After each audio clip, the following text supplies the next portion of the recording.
pag-aaral at pag-exam. Pagkatapos lamang ng board exam na namin sinabi. At noong mga araw na yun, nasa hospital pa rin kami. At doon mismo sa hospital, namin nalaman na pumasa siya. Hindi ko napigilang umiyak. Hindi lang dahil sa tuwa, kundi dahil sa lahat ng pinagdaan ng pagsubok.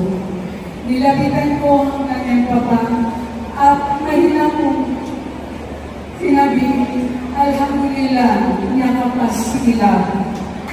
Sa mga panahon, pinamahina kami.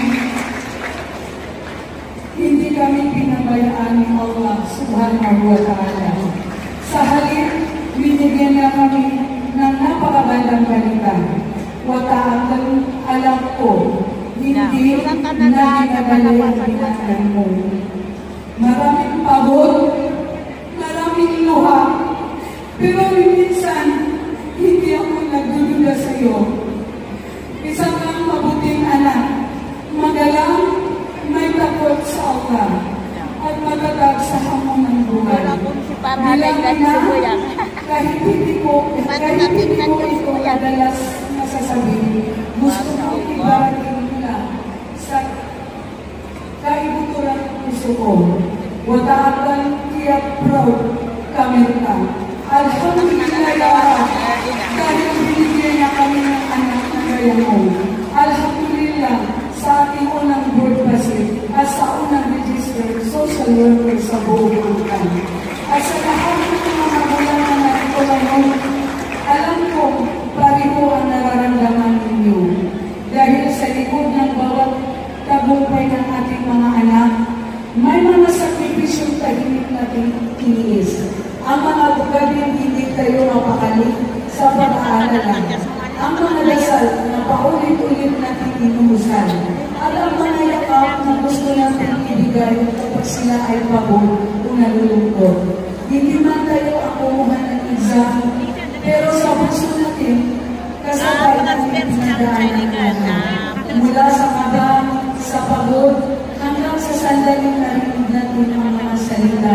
Ma, pa, nakakasa ako.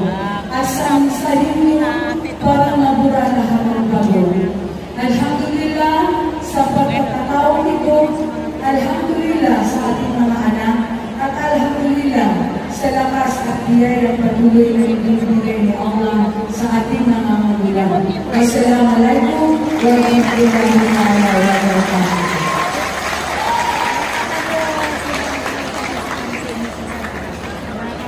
Maraming salamat po sa iyo, Ma'am Nonoliza Adjo. Thank you very much, Vice President of the Legal State Chapter, Ma'am Sheila Casantaya. Please remain standing. Nakapasatsiran. Please, Sir Noel. Are you holding the pass with you? Now, can you show to me now? Show now your pass with you. Are you holding it? Come on, raise it. Raise it higher, higher. The International Federation of Social Workers, the social work is a practice-based profession and an academic discipline that promotes social change and development, social cohesion, and the empowerment and liberation of people.